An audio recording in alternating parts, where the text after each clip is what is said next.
Hello friends, I am Ambika.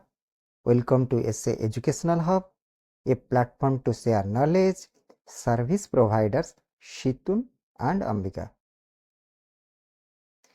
In this Python tutorial, we will learn built-in functions for string in Python. String.isalpha method in Python. Python.isalpha method.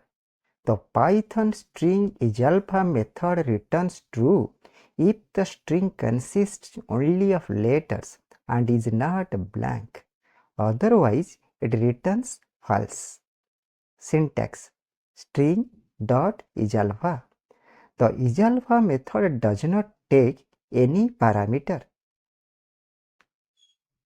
To get a better understanding of the method, let's examine some examples of string.isalpha method in Python.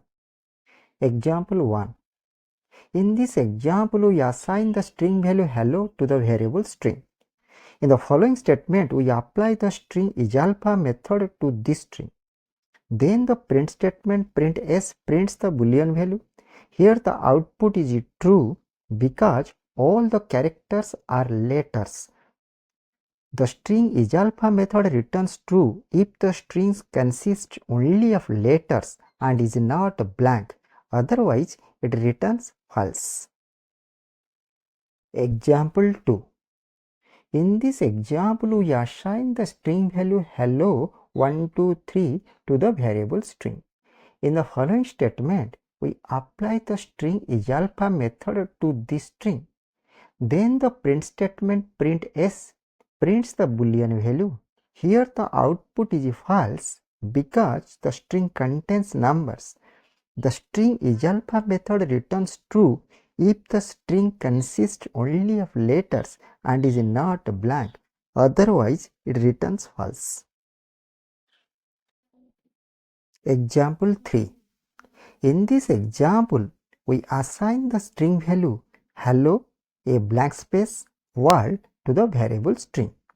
In the following statement, we apply the string.isalpha method to this string. Then the print statement print s prints the boolean value. Here the output is false because the string contains a blank space which is not a letter.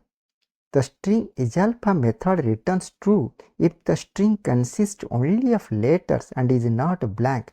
Otherwise, it returns false. Thanks for watching. Please like, share and subscribe to our channel. Previous video was isalpha method in Python. Next video is digit method in Python. Contact us ambikarai27@gmail.com. Please feel free to contact us if you have any questions or suggestions. Thank you.